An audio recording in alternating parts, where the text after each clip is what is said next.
Today, Ali Garced is going to share with you her seller checklist. Trust me, this is awesome. Stay tuned. This episode of Keeping It Real is brought to you by Real Geeks.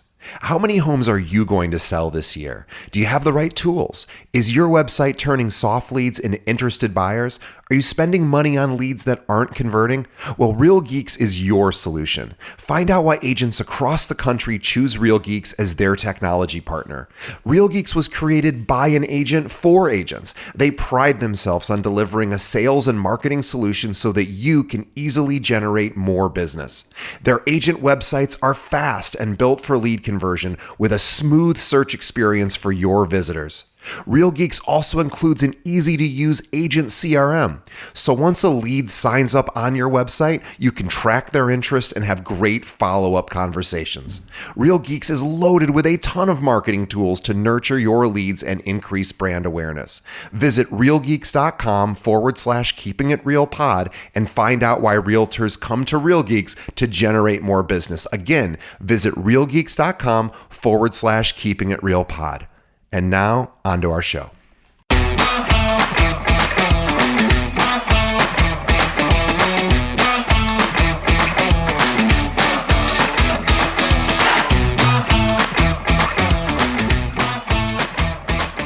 What is up, my beautiful friends, beautiful agents? I am here. This is Ali Garced, Ali the agent on all social media, spelled A-L-I. I am back with another series of the seller checklist this time. So we're going to go over from the very, very start before you even meet with a seller all the way to the very, very end, past the transaction, what you do in the follow-up. So we're probably not going to get to every single portion during this one series. So this is going to be maybe either part 1 of 2 or part 1 of 3 in the seller series for checklists. So thank you, DJ. If you have been enjoying these checklists, please give Keeping It Real a 5-star review on whichever platform you listen to it. I believe Apple is the best way to give the review, but however you listen to it, I highly suggest you watch these series again on YouTube because I'm sharing my screen. I'm going to be vocalizing as much as I can, but I can't get to everything. Plus, to be able to maximize this experience, fellow real estate agents, hop on YouTube and watch this in person. You can that way you can follow along and start creating your own checklist. I'm showing everything. I'm not like holding anything of these checklists to me. I am very much in the opposite mindset of that. I like to share, which a lot of people don't end up doing unless they have been featured on this podcast, because this podcast is all about sharing. So again, please give DJ a 5-star review. I would super appreciate that. If you'd like to give me a follow and connect with me, talk with me, we can become referral partners, whatever you want to do. My name is Ali the Agent on all social media. That is spelled A-L-I. That's how I spell Ali, Ali the Agent. Or if you want a copy of these checklists, text the word checklist as one word checklist. Otherwise, the auto response doesn't work. So one word checklist to the phone number 520-341-2552. And again, I'll give you the buyer checklist, which I already covered, the seller checklist, which I'm starting today, and the referral checklist. I mean, I also have onboarding checklists for teams and crew. These checklists are what helped my crew, the agents on my crew, earn 6 figures in 8 months. Some of these agents are earning 3 times the amount that they were earning at previous brokerages before coming over to us, before coming over to our crew. So if it's helping them, it hopefully will help you. And I'm glad to share these with you from the bottom of my heart. I'm literally just trying to help. So, yes, let's get started, right? All right, let's get started. Here we go. Okay, I use Trello again. You don't have to use Trello. So in previous episodes already, I've laid out how I organize my Trello board. So in here, again, follow along on YouTube, I have already opened up my seller checklist, my seller template. So at the top here, you'll see that I name it seller. I have the name, the address, the coming soon date. If we decide to do that, I'm actually not the biggest fan. And then the go live date and the expected close of escrow or COE. As I go along, some things are going to be just Arizona specific. So keep in mind, always talk to your broker in case you have any questions. Always talk to your TC too for a quality check. Talk to whoever else you might need to see, hey, is this how we do this in our state? Or start implementing it. Because there's some things that I implement from other states. For example, I implement the non-refundable earnest money that North Carolina does into Arizona, which Arizona does not do that, which is crazy. Arizona is very very safe for a buyer to back out and get all of their money back. They can really, really hurt a seller if they wanted to. But here we go. Okay. So in the description here, again, you don't have to use Trello, but it is free. I have a bunch of questions where I will get to it in the method that they ask me.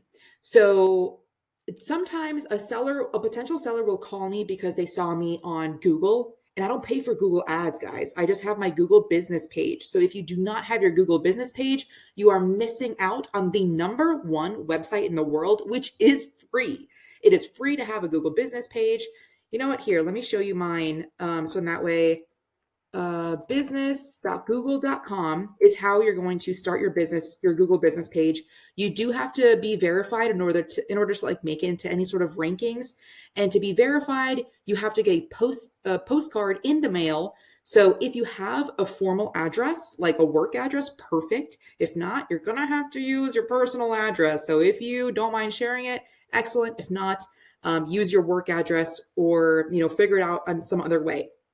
But Google reviews are so powerful. I have been in the business for 2.5 years, and I have been ranking #1 on Google when you search like military real estate agent in Tucson or some sort of specific word. Someone told me that I rank for #1. I'm on, one of the first real estate agents in Tucson, and I've been doing this for 2.5 years. I only have 70 Google reviews. You don't have to have hundreds in order to start getting phone calls from sellers. So I will say that for Google business, this is a whole, beast in and of itself, but always try to be adding photos. I'm pretty sure you can also add videos too. So definitely do that. But as long as you're tweaking it somehow, once a week, add one photo on there of a listing that you have, or maybe even someone else's listing, of course, with that listing agent's permission, always, and have it in writing and save it in your folder. But if you get a review, then go ahead and respond to it. And yeah. And also some people will think that negative reviews will hurt you. It is all about how you respond to those negative reviews, because that is what people want to know, how you respond to negativity. Because I'm sure it's human nature, right? Like whenever you go to a Yelp for a restaurant or like a moving company, I just recently did that. You see like the negative reviews. How does that company publicly treat that person? Anyway, I'm going on a rant here, but Google business review. So get that started, their Google business page, and keep that up to date. So where am I? So depending on how the seller comes to you, whether it's a phone call or an email or a group chat, because you've trained your besties, your friends to say, hey, whenever you know of a potential seller, please have that group chat. Start a group chat with me. Don't just give them my phone number. I'll never hear from them that way. Please start a group chat. It's a warm handoff and it creates more stickiness. So however way you typically have that first conversation, which might be various different ways, depending on how long I feel that those sellers want to stay on the phone, I will stay as long as they want. Sometimes they just want to touch base and say, hey, we're interviewing around and I want to give you the opportunity. We want to interview you. So great. Go ahead, establish a little bit of rapport. Do not keep them on the phone too long, but make sure that before you get off the phone, you have that appointment scheduled. Some sellers are ready to chat. They are ready to go. So if you have time, if you answer the phone, then at that point, do it. Stay on the phone and go through these questions until you start getting a sense that they are, wanting to get off the phone, that they have other things to do. So, but the point of the first phone call or the first text message, the point of that initial contact is to get the listing appointment, get your foot in the door. So you might be asking all these questions. You might be asking 3 questions. It really, really depends. So that's like the funnel, right? Like they might come from here, from there, from wherever. At that point, you want to start putting them in your funnel the way that you do things, which is the same every single time. So what I do and what you guys are more than happy to, I'm more than happy to share these exact questions with you, is I go on Calendly. I love Calendly. You guys are free to copy and paste these questions. Calendly.com. So that's Calendly. I don't know why I'm like trying to memorize it. I can literally just read this. / Garced Realty. Garced is my last name. Garced Realty / seller. If you go on that, you're going to see exactly what I'm showing you here. So this is the information that I want before we book the formal or more formal either phone call or Zoom call. I always prefer Zoom.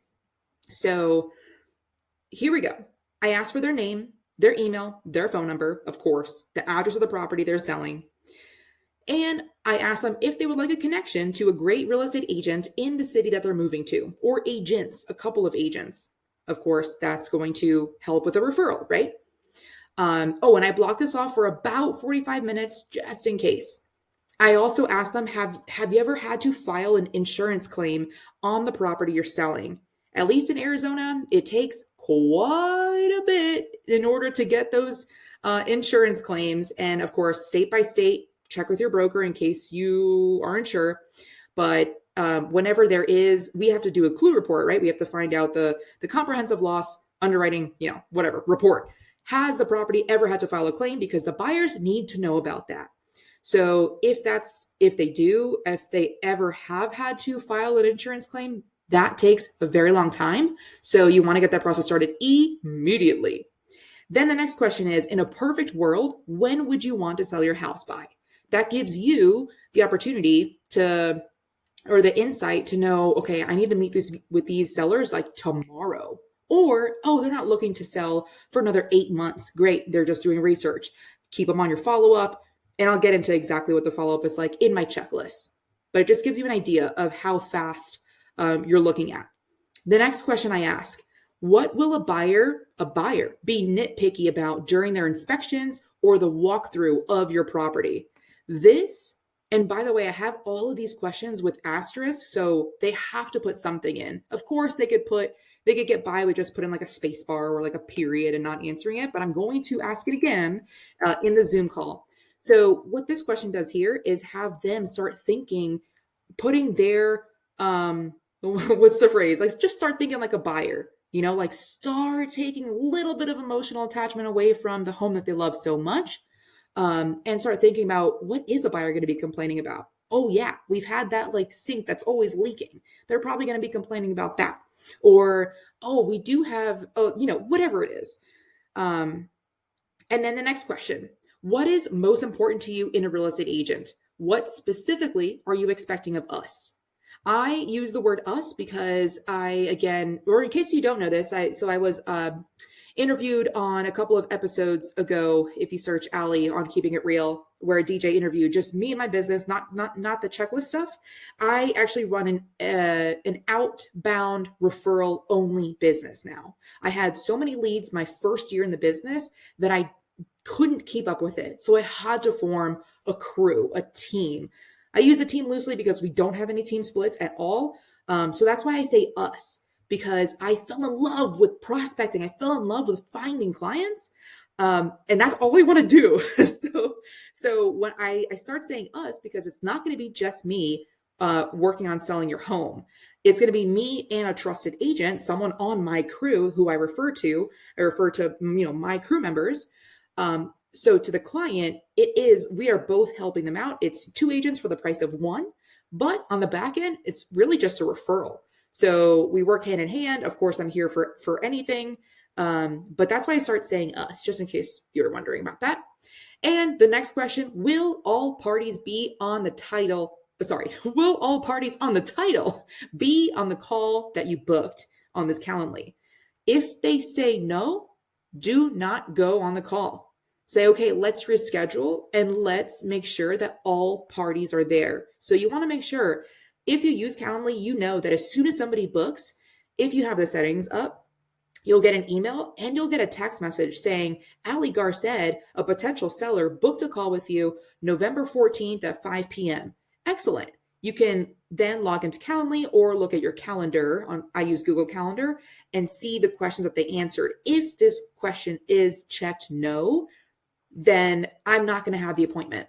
I want all the parties that need to be there on the call. Otherwise, every time you flex on your rules, you know what happens, guys. I don't even need to explain that to you. Okay. What else? And then the last question, what else should we know before we meet? Again, that's a catch-all, pretty similar to my buyer side where if you wanted to take a look at my buyer checklist, again, it's the same thing. It's calendly.com/GarcedRealty/buyer. And then the last section is where they can send text messages to, so that way they receive the link to the Zoom call. So after that is, they fill out the information, they book a call, and all the parties are going to be there, and they've answered all the questions. Then at that point, let's book a Zoom call, or I will call them, because sometimes at that point, it's just go ahead and have that be the listing appointment. Again, this part is still a little bit flexible. Sometimes they just want to do Zoom, which is fine. I will go at your pace. Because the last thing I would want to do is force my foot in the door when they didn't want me there, and force the listing.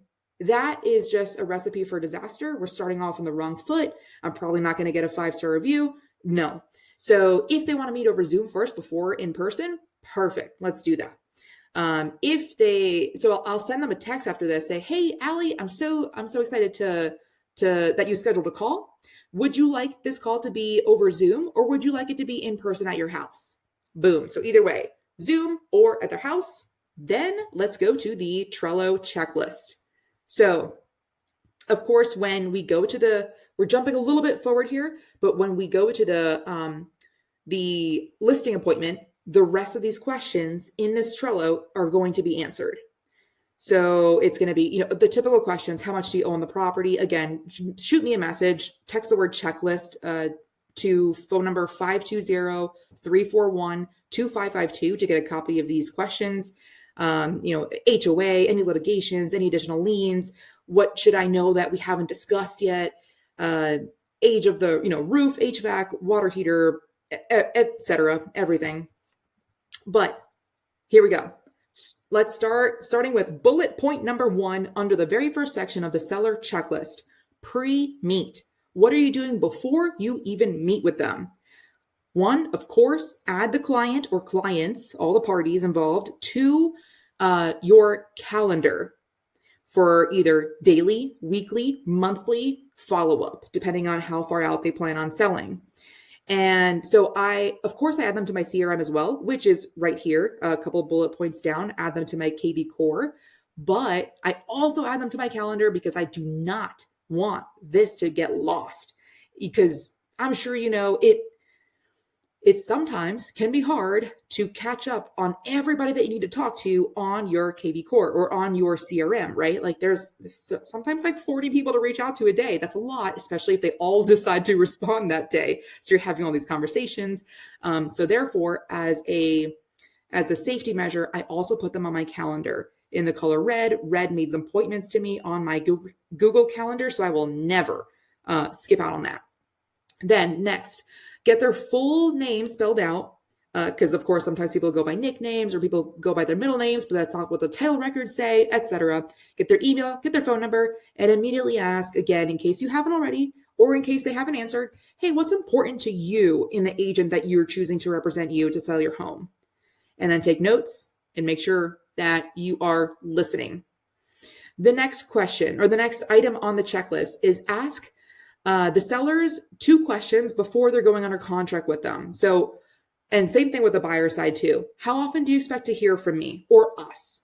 And when you reach out to me, how quickly do you expect a response back?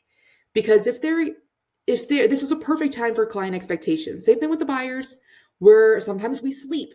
I don't think clients always know that, but sometimes real estate agents do sleep. And we kind of have to remind them of that. Hey, I actually turn off my business hours after 6 o'clock, I'm actually just spending with family. But if there's anything else that you need from me, you will be the first thing that I get to the morning of the next day. So, but if they seem to be, maybe, I don't want to say the word reasonable, but if they're like, hey, if you take a couple of hours, 4 hours to get back to me, that's totally fine. Perfect. Whatever your business, I'm not saying there's any right or wrong. I'm saying whatever works for you, perfect. If not, have that conversation with them. Because if they're expecting X and they're not budging, and you've tried to establish those expectations and it's still not going to work, then it might be a red flag to continue. Remember, it's not always the best to take on every single listing. You're not going to get along with every single client. Sometimes you can save so much time, and even better, so much energy and peace of mind by not taking some clients on. Never forget that. Oh man. Okay. Ask me how I know.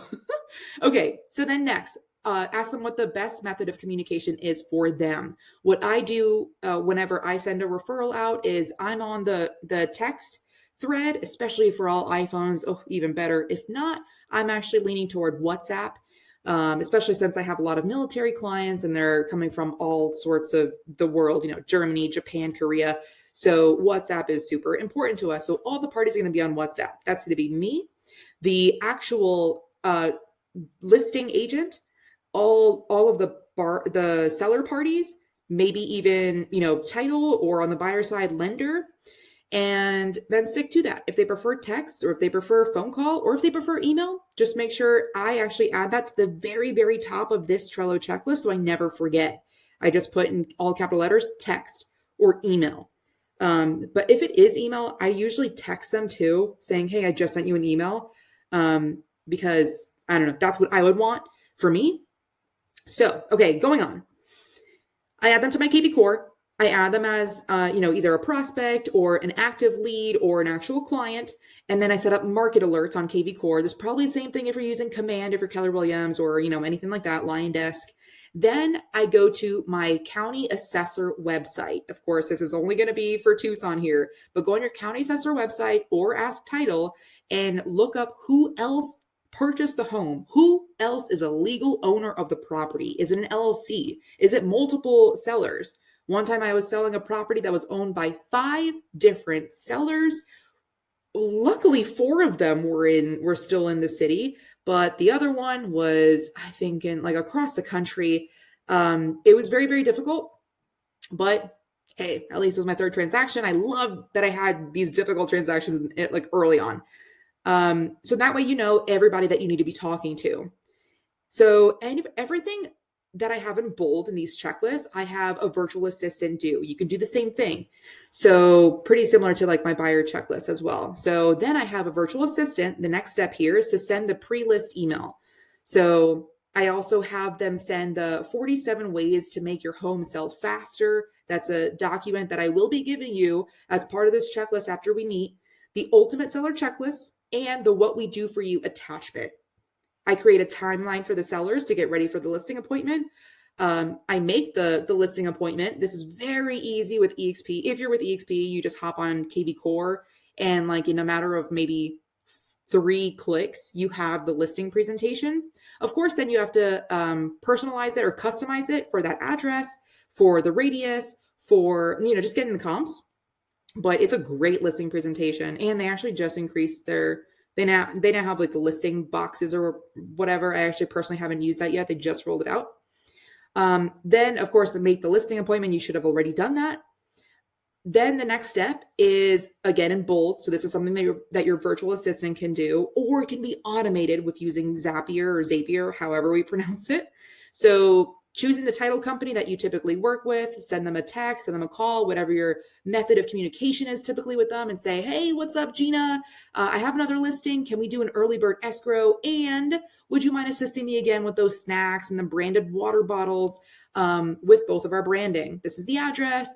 These are the open house dates that we're thinking of. I'll let you know in case they change.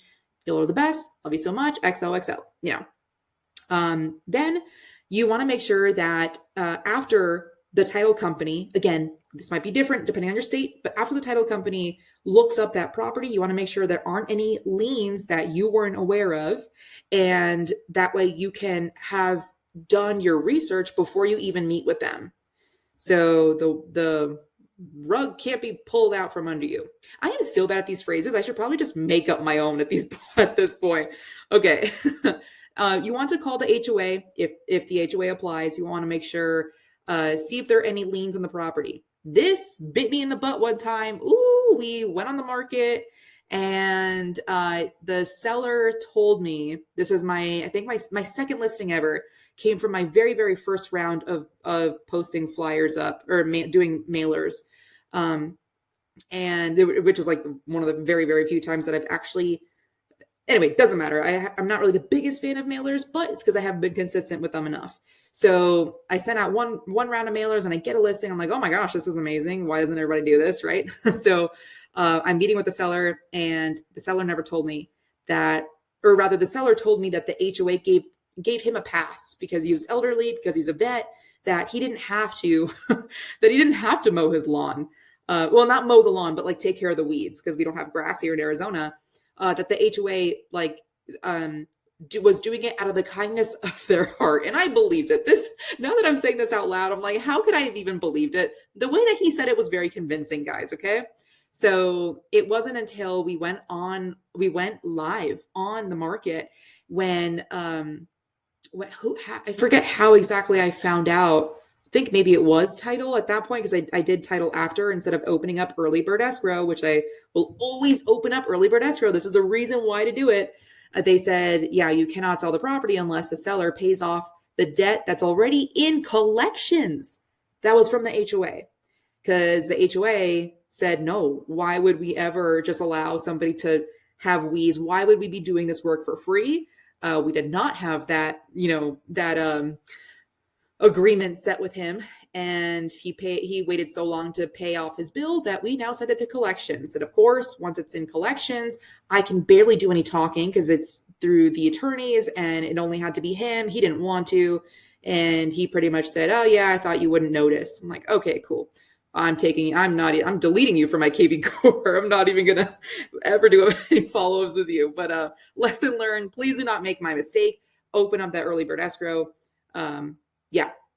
And then of course, after this, we're going to be getting into a lot of the questions that you want to make sure that you have prepared for the listing appointment. Why are you moving? Are you aware of of what homes in your neighborhood are going to be selling or typically selling for already? How much do you own the property? Does it have solar? How much is left in the solar? Is it a lease? Is it a loan? What will happen if you don't sell? What are your plans then? If they say they don't really care, then that means that they're not really motivated. And at any point, they can just say, you know what, cancel this listing. I just want to rent it out instead. I've had that happen to me too. And oof, does that hurt? So before I even get any further, I do want to give you this lesson learned as well. I now have a $3,000 cancellation fee. Do you know how much? I'm sure you do. You spend a lot of money up front working with sellers. You do not spend upfront money working with buyers. For this reason, I actually lean toward working with buyers. There's gas. That's all I pay for. Gas and my time.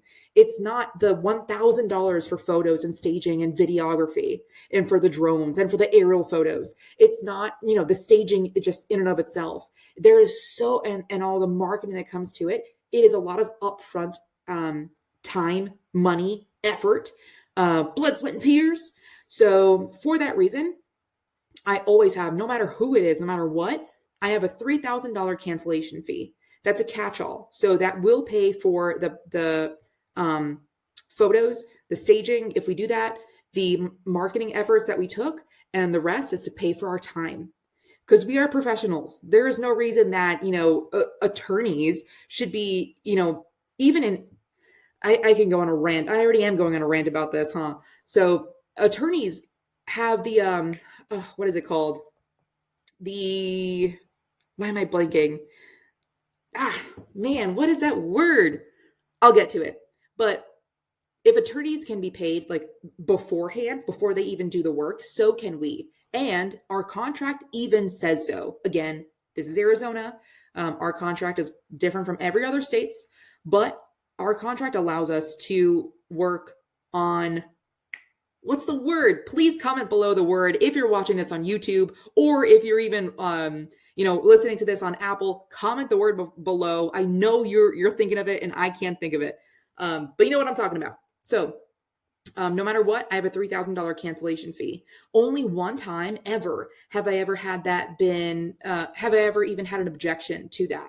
And I explained to them, hey, we're spending a lot of money up front. The photos alone cost nearly $1,000. And I've been hurt before in the past where I spent, $3,000 and then the seller decided to take it off the market. And then not only did I lose $3,000, but I also lost the opportunity cost in order to help out other clients. I was just so honest with them. And they're like, you know what? I get it. So the cancellation that I have is in the additional comments of my contract. My TC knows that I do that every single time, and that everyone in our crew, like in my EXP downline, they do that. So that way they don't get burned. Because I got burned once, and girl, do you know that I followed up? I followed up until I got that listing again. Like, hey, how's the rental going? Hey, have you gotten any tenants in there yet? Hey, luckily the property management companies in Tucson are not that good. So that helped me. I got the listing back. We sold it. But after that, that was a lesson learned that I will not be working for free again. So please don't do, you also should not be working for free. Okay. So the next question, if you were a buyer looking to purchase your house today, what would you pay for it? And of course, this is going to elicit some emotional reaction, but also could tell you that the sellers are pretty much on par for what the house is worth. Then, on a scale of 1 to 10, with 10 being your home is perfect, how would you rate it? That's question number 1. The follow-up question to that is, what would make it a 10? That question, that part of the question is the most important out of those two, because it gets them thinking, oh, what could I do? What would the buyer be wanting to do in order to make this the perfect property? So, and then, of course, is that a price range that you feel comfortable with? How soon would you like to be settled into your new home? How much longer do you plan to stay in your current home? Who do you think would be the next person on your street to move? Get those referrals, have listings. Listings generate more listings. Just like buyers can generate listings, especially if your buyer knows what specific area they want to move to, but they have no homes there on the market that are available. Boom, that's money. Start door knocking. All right. How much do you think your home is worth? And how did you get that number? And what, if any, objections do you think the buyers are going to have about your home? The other one is, will you be living here while it's on the market, or will you have moved out by then? Or do you plan on staying at, say, like an Airbnb or staying with a friend in order to make sure that your house, that, if buyers come outside, see the for sale sign outside, they can just hop right in without having to coordinate their listing agent or their buyer's agent calling me, then calling you, taking you out of work, saying, hey, can you leave Davis-Monthan Air Force Base and come open your house? They're already outside. So, don't rush too much. Don't get a speeding ticket, but they're outside, and don't you want your house to sell? It can be a lot, and it's very, very, it can be very frustrating. So it might be worth taking a week or two and making sure that you don't have the dogs in the house, that it's clean one time, and that way it's just show ready for the next 2 weeks. The next question, what are the best selling points of your home?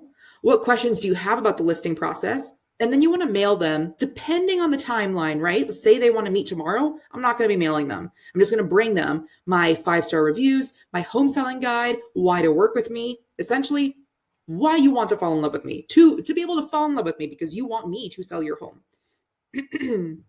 When I come over on Friday, say, are you prepared to list with me at that time? This is a question that I never really felt too comfortable with, but now I realize I need to ask it. And I've been asking it the last couple of times, and I don't know why I was scared of that question. I thought it was too strong, but it's direct. So you need to ask them, when I come over on, Thursday that we just decided next week, are you going to be able to list with me at that time? Because at that point, you'll be able to see their actual reaction, if they're serious about listing or if they're not. Will all the decision makers be present? And that's when you look at the title and say, hey, will you and your brother and your sister and your aunt and everyone else that owns this property, will everyone be at the appointment? Because everyone needs to sign. And then the day that you meet them, before meeting them, create a video outside of their home and say, hey, Hey, it's Ali Garced. What's up, guys? This is one of my clients that I'm potentially bringing their home to the market soon. If you're looking to live in this community of Bear Canyon Hills in Tucson, Arizona, send me a message because this home isn't for sale yet. And then save it. And during your listing presentation, which I'll show you later, show it to them. Say, this is something that I recorded, and with your permission, I would like to send this to my database. I've already started working for you. And it's like, whoa, no other listing agent that came through my house already did that. And this agent isn't shy to get on camera. She's going to do whatever it takes to sell my house. So then the day that we meet, take a photo of the property. The questions that I need for the listing agreement. Of course, listing agreements are going to be slightly different depending on where you are, but what appliances are you going to be bringing with you? What will be staying? Make sure you don't want to have to end up paying for a fridge. Luckily, I've never had to do that, but hey, I don't want to say never is never. So, all right, I just knocked on some paper. You want to make sure the list price that you give them, the comps, and the commission. Of course, now commission is so, you know what's going on with commission. So make sure that you are providing enough value to where they are comfortable with that. And of course, if they're dual agency, you're going to need to have them sign that. I do end up reducing my commission if we do dual agency. And of course, we have questions on our listing agreement that says, do you consent to signs? Do you consent to marketing? I've never had anybody say no. Do you authorize that we use a key safe that will allow me to open up, the lockbox, etc.? Just follow. I won't go too much into detail with that specifically, but just pretty much ask them, go through the listing agreement with them. That's pretty much what that bullet is. Email the sellers about the pre-appraisal. So these are the steps to take before and during the appraisal appointment, so you can maximize your home's value, therefore increasing the likelihood that the transaction is going to go smoothly. And an appraiser is just an opinion, but they're going to be doing some extensive research on the comps and the condition of your property. So I always tell my sellers to stay, if they're able to be at the house with the appraiser, perfect, do it. Because but also give the appraisal, give her space. But you're going to hand them the piece of paper of all of the updates that you've done, what you love about the property. And that way, if the appraiser has any questions, who better to answer that than the sellers themselves?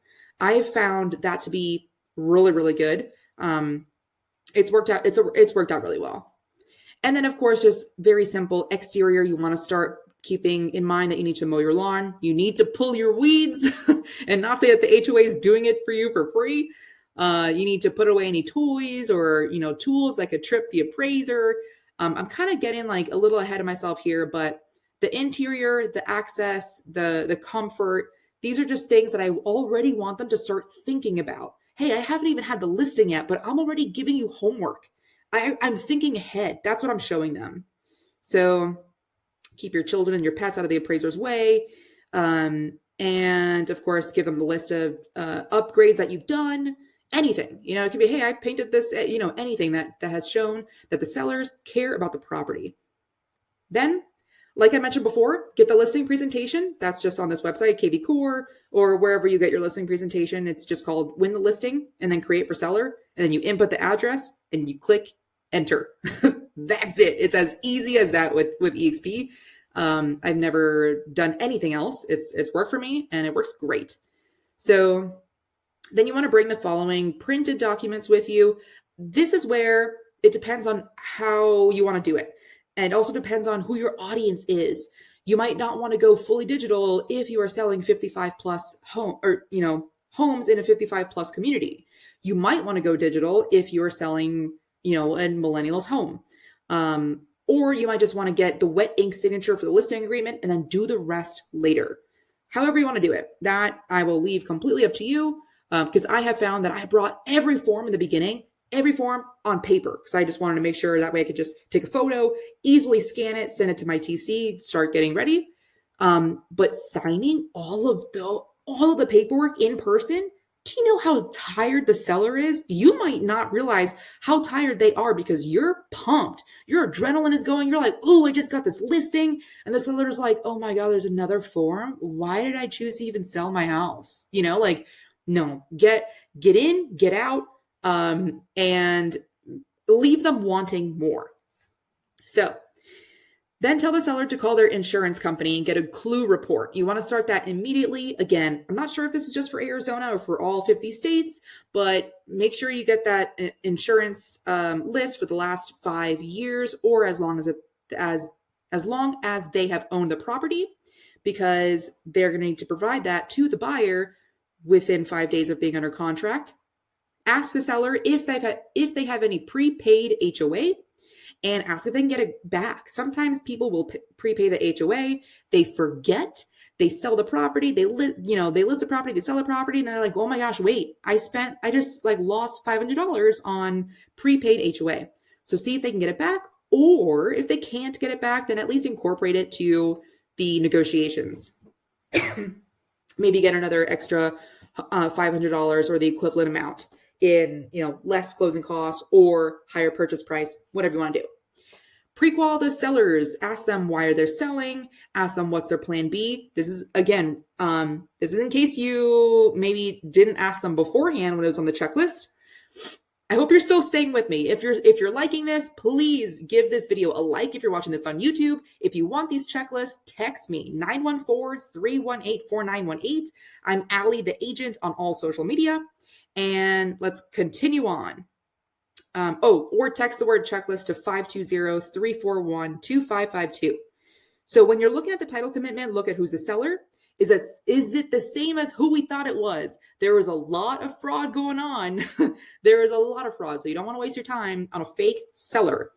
And then Zillow. This is so important, because this is going to help you leverage that one listing for more listings later on. So take a screenshot of the Zestimate. Yes, I'm saying Zestimate. And no, I'm not saying that that's accurate, but take a Zestimate screenshot of the house that you're about to list, because you want to save that for your records for later.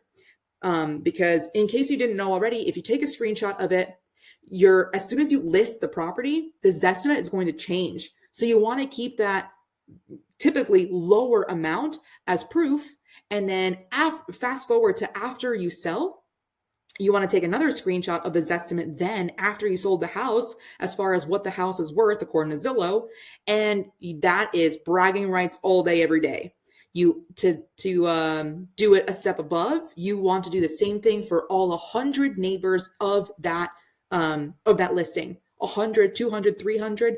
Have your VA do this. Take a screenshot of the Zestimate of all of the neighbors in the area before you go live with that listing. Say, the house is 480,000, and then after you sell, it's now 492. Boom, that is perfect mailing stuff to mail, or door knock, or just talk about. Say, hey, I sold the house on 123 Main Street. You being here at 124 Main Street, just by me selling Bob's house next door, your property increased $12,000. Like, that is a great foot in the door in order to get the listing. Okay. Then you want to email your buyer database with the subject line, I'm about to go meet a potential seller. I got this from Tom Ferry and their conferences. And in the body of that email to your buyers, you want to say, I can't share too much yet, but I'm about to meet up with a potential seller who's thinking about listing their home. What I can tell you is that homes like this usually or typically sell for above ask in just a few weeks. Of course, we used to say days, but now it's no longer days. At least here in Arizona, it's not. If you already know that you want the details, reply with VIP. Boom. What are you going to do once you send that email? Whoever responds, or you can also post this on social media, whoever responds, put them in your KV Core, put them in your CRM with a specific hashtag or tag. I would do VIP, or I would do VIP Palisade, or a VIP, street name, and then remain in strong contact with them, because that is a buyer. So, and if you don't work buyers, then refer it out. Okay, then the day of the listing presentation, what you want to bring with you, calendar, like a printed out calendar, or at least again, depends on who your audience is. Maybe if they are more digital, then just your computer is fine to show them the calendar, because you want to reverse engineer when you want to be listing.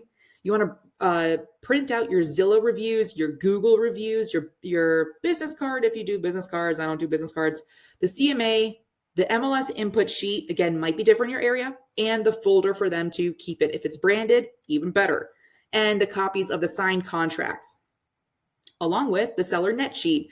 I leave a couple of different seller net sheets. So one is so I leave three. So one is kind of what I'm thinking that the house is going to be at, depending on what they've already told me over the phone, or if I've already seen it via FaceTime or Zoom. And then the second one is going to be a little bit lower. And then the third one is going to be a little bit higher. I don't try to make it too high because I don't want to get their hopes up.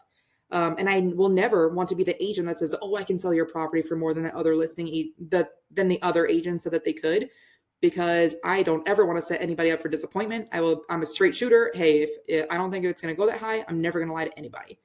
But okay, next, have the sellers fill it out completely, of course. Then you want to go on EXP Marketing Center and create the digital media post. It's free on EXP Marketing Center. I'm sure your brokerage probably has the same thing too. Just go there, create some digital posts, or maybe hire a virtual assistant to do it.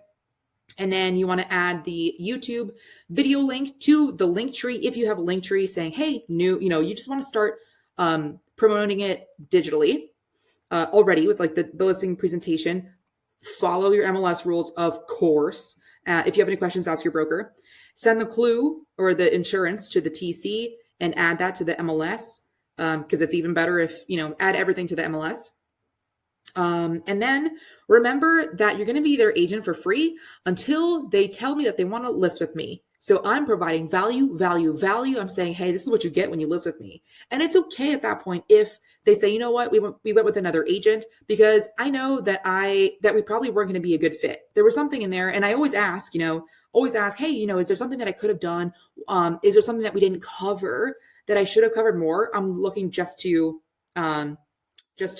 improve. And sometimes they'll tell you, sometimes they're too shy, and that's okay.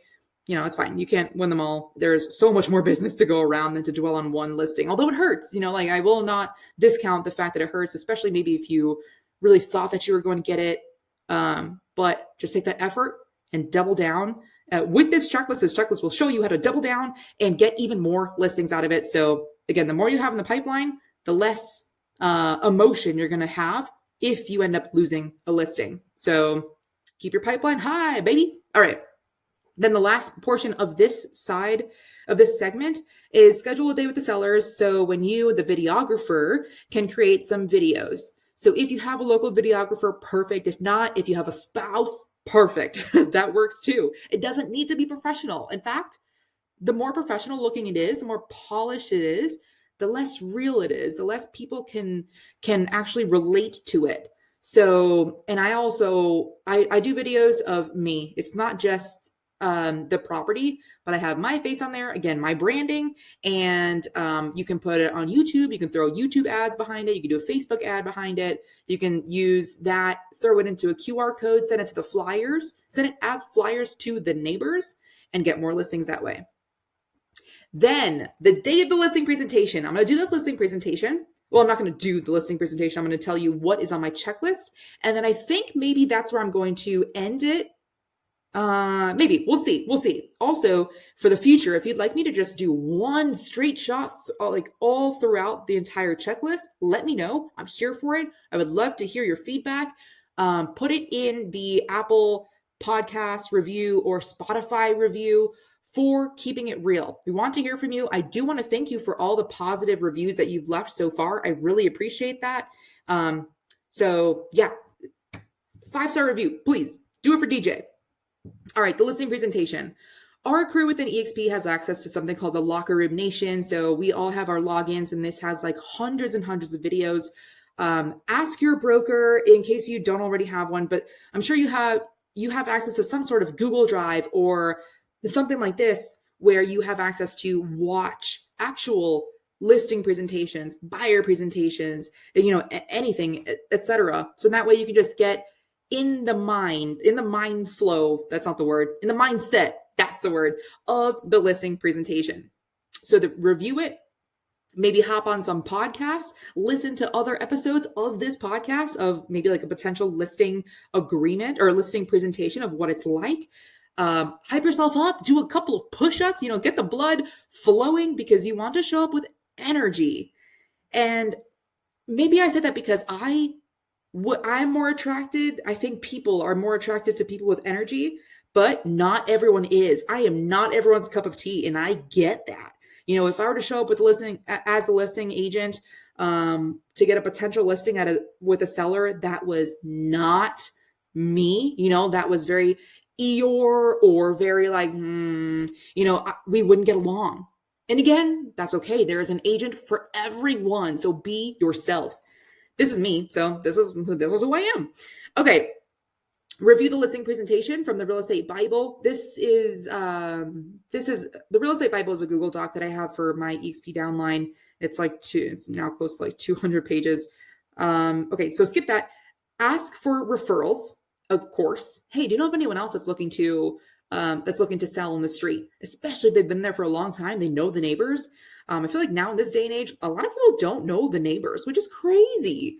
But yeah. And it's not just other sellers in that area. It's, do you know of anyone moving to any state? Do you know of anyone that, needs to upgrade their house or downgrade their house? Or did anyone get a job transfer and they need to relocate?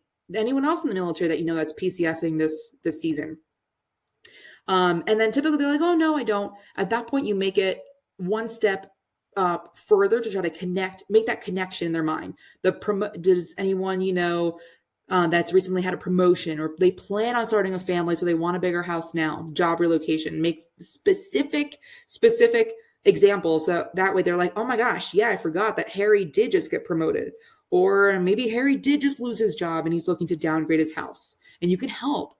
Okay, next, go over the open house schedule. Not all sellers want open houses. Some sellers want an open house every other day. So ask them this is depending on if you like to do open houses, if you want to do open houses, if you plan on having someone else do open houses, then perfect. But so this is whatever you want to do, and go start those dates, because you want to have those dates immediately. You want to start mailing the neighborhood for the neighborhood only open house. And you want to start mailing, advertising the actual open house, because the faster you can have those open houses put online on the MLS, the more people you'll get through. Then, of course, the clue report. Again, at the end of the listing presentation, ask them, is there anything that you have heard that we're out of sync on? Or is there anything that you're confused about?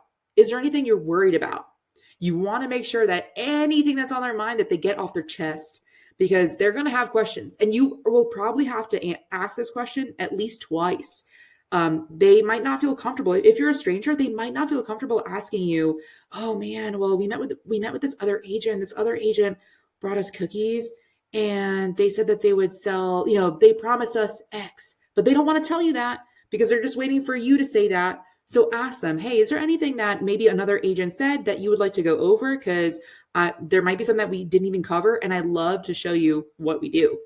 So make sure that you're talking honestly to them about that. If they are working with another agent, or if they're interviewing other agents, what has the other agent done that I haven't already gone over? Not if they're working with other agent. That was a poor wording to say that. I'm not in the business of stealing. Plus, again, that only sets you up for failure. But I've definitely been that person where there's different theories of when to go on a listing appointment. If the seller is going to be interviewing agents, some people want to go first. They want to get the foot in the door. That's it. I will, smash it. And I'm going to leave with the listing appointment. So that way anyone else after me isn't even going to have a shot. Some people want to be the last one. So they're like, hey, let's go over all of whatever maybe they didn't say that didn't make you feel comfortable. I'll show you how I can make you feel comfortable. And this is what I do in order to list your home. So different opinions on that. I'm not really persuaded either, one way or the other. There are pros and cons to both, because if you do bank on being the last one and that first agent gets it, then you snooze, you'll lose, But if you are the last one and they are still thinking of that first one where it was like, oh my God, that first one was so good. There's almost so what's the opposite of the recency bias, where they're like, oh, they're glorifying that first one, even though it could have been the same as the last one. Anyway, psychology in there. You choose which one you want to do, but you just want to make sure that you cover everything that maybe other agents have covered. So yeah. And use the pricing structure. If you do not have a tiered package for sellers, create one now. I have one for my EXP downline and everyone uses it. That's how we get 8% listings. So again, it's think about this. If you were a seller, what would blow you away? What would you pay extra for in order for people to market your property? And then see what's realistic, see what you can do, and create 3 different tiers, or maybe 2 different tiers, or 4. But at least that way, psychologically, when you go to that listing appointment, instead of them thinking, should I choose Allie or should I choose Mark? Instead of that, they're thinking, oh, should I choose Allie's bronze package, silver package, or gold package? It's a different way of thinking. In the bigger pockets world, or like in investing world, instead of saying, hey, this is my offer, take it or leave it, instead you say, hey, this is my cash offer, and then this is my financed offer. Which one would you like? So that way they're like, oh, it's instead of yes or no, it's do I choose A or do I choose B? I love the tiered structure. Again, I'm only giving that out to those that join my crew. They have it and it's working well for them. They're getting 8% listings. But it's not hard, just think about what extra things you can do, add it to your middle package, and then add even more to your 8% package. But you have to bring in the value, Anyway, so if you ever want some more trainings on that, I do that all the time. When you get the listing, when you get the listing, not if you get the listing, when you get the listing, tell your virtual assistant. And this is where I say, have your virtual assistant or you, I guess, but hire someone else out, get your kid to do it.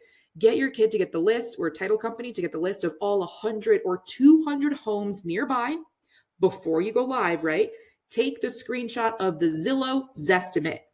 Take all the Zestimate values, save them in a folder. You're going to need this later on. And when you walk the we'll leave it here right after this. Walking the properties. This is a checklist that I created because I always forgot to check the year of the HVAC. Every single time. Every time I'd leave the house and be like, dope, I forgot the year of the HVAC and the year of the water heater. So now that's part of the checklist. Check the vents, ask them if they're going to get new vents installed or filters. That's an easy fix, right? Like vents can look so ugly and it can change the look and feel of a property. But just popping up a new vent and just changing the filter can make the world of a difference, especially if it goes from yellow to white. So, and then of course, the number of bedrooms. If the owner changed it, make sure that you are not advertising a property that was, say, a 5-bedroom as a 5-bedroom. If they change one of those bedrooms into a den, say they turned, a closet, or they got rid of a door, or anything like that, just make sure that you are aware that sellers might be changing some stuff around. A 5-bedroom when they purchased it might not be a 5-bedroom when you're selling it. So I think this is where I'm going to leave it off. If you have been enjoying this, thank you so much. Please give DJ Keeping It Real podcast a 5-star review, letting them know how these checklists have been helping you. Again, I'm sharing everything that I have with you. So if you want a copy of these checklists, text the word checklist to 520-341-2552. My name is Allie, the agent, on all social media. That is ALI. And that's it. I'll see you on the next one. And until then, stay safe.